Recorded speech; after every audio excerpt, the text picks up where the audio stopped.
الرحمن الرحیم۔ السلام علیکم ورحمۃ اللہ وبرکاتہ۔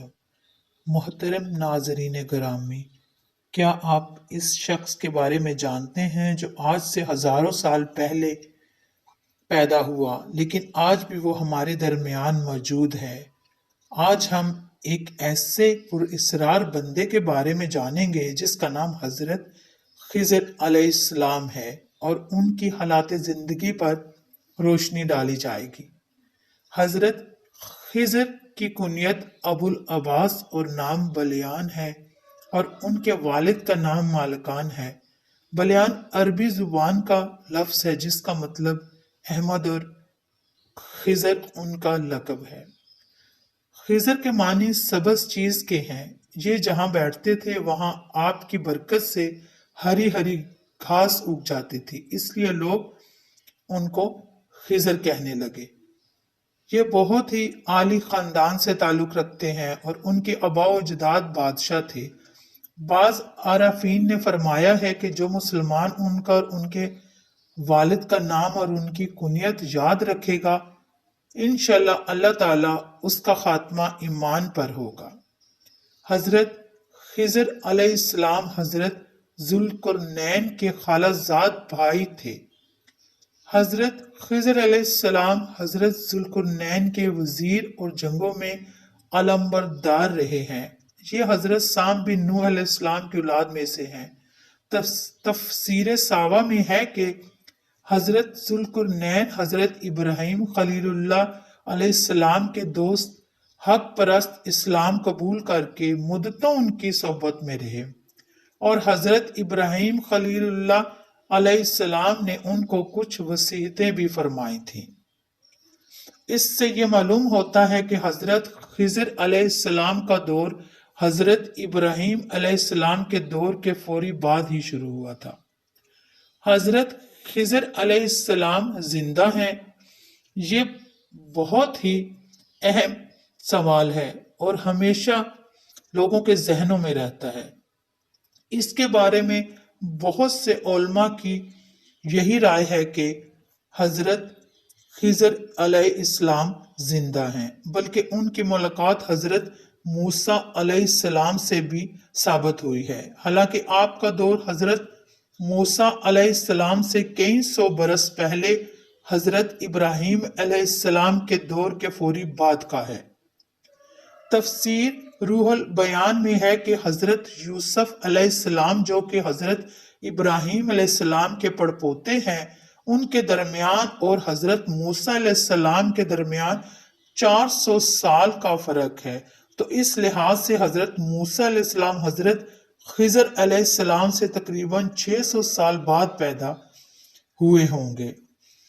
ان کی ملاقات سے بھی یہ بات ثابت ہوتی ہے کہ حضرت خضر علیہ السلام زندہ ہیں۔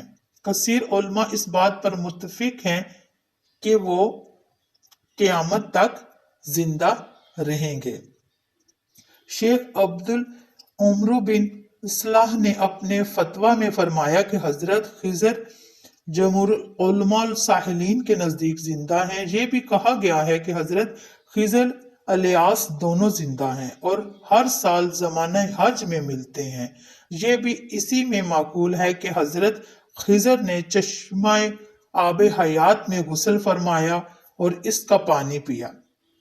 اسی طرح تفسیر ساوا میں بھی ہے کہ حضرت خضر علیہ السلام حضور خاتم النبیین حضرت محمد صلی اللہ علیہ وآلہ وسلم کی زیارت سے بھی مشرف ہوئے ہیں، اس لیے بھی ان کو صحابی بھی کہا جاتا ہے۔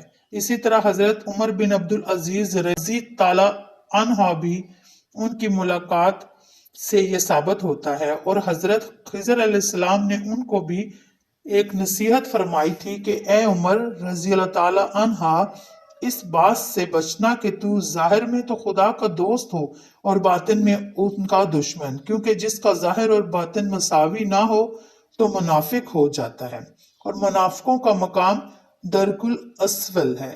یہ سن کر عمر بن عبدالعزیز اس قدر روئے یہاں تک کہ ان کی داڑھی مبارک آنسوؤں سے تر ہو گئی۔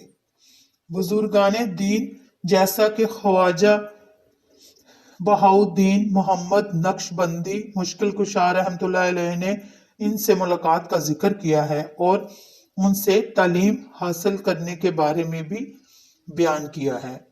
آب حیات کی حقیقت، آب حیات کی حقیقت کیا ہے اور اس کو بھی حضرت خضر علیہ السلام کے ساتھ جوڑا جاتا ہے۔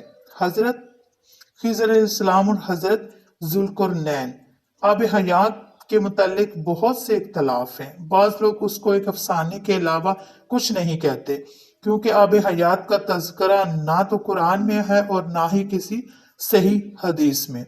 ہاں، کچھ علماء کرام نے اس کا تذکرہ اپنی تفسیر میں حضرت ذوالقرنین کے پہلے سفر کے زمرے میں کیا ہے۔ حضرت ذوالقرنین نے پرانی کتابوں میں پڑھا تھا کہ سام بن نوح علیہ السلام کی اولاد میں سے ایک شخص چشمہ حیات سے پانی پی لے گا تو اس کو موت نہ آئے گی۔ اس لیے حضرت ذوالقرنین نے مغرب کا سفر کیا۔ آپ کے ساتھ حضرت خضر علیہ السلام بھی تھے۔ وہ تو آب حیات کے چشمہ پر پہنچ گئے اور اس کا پانی بھی پی لیا، مگر حضرت ذوالقرنین کے مقدر میں نہیں تھا، وہ محروم رہ گئے۔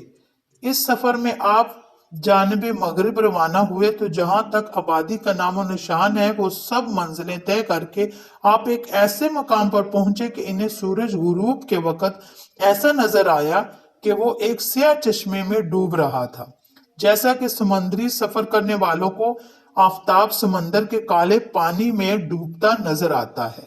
وہاں ان کو ایک ایسی قوم ملی جو جانوروں کی کھال پہنے ہوئے تھی، اس کے سوا کوئی دوسرا لباس ان کے بدن پر نہیں تھا، اور دریائی مردہ جانوروں کے سوا ان کے غذا کا کوئی دوسرا سامان بھی موجود نہ تھا۔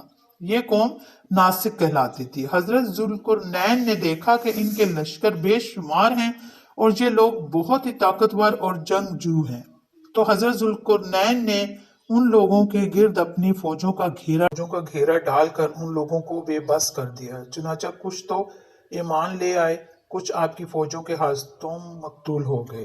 اسی طرح تفسیر خازن اور شیخ عبد العمر بن صالح نے اپنی فتویٰ میں فرمایا کہ حضرت خضر اور الیاس دونوں صالحین کے نزدیک زندہ ہیں اور ہر سال زمانہ حج میں ملتے ہیں۔ حضرت خضر نے چشمہ حیات میں غسل فرمایا اور اس کا پانی بھی پیا تھا۔ بس آب حیات یا چشمہ حیات کی اتنی ہی حقیقت ہے، اور کتب میں بھی اس کے بارے میں بس اتنا ہی لکھا ہے، مگر اصل حقیقت کے بارے میں تو صرف اللہ تعالیٰ ہی بہتر طور پر جانتا ہے۔ سبحان اللہ، جزاک اللہ۔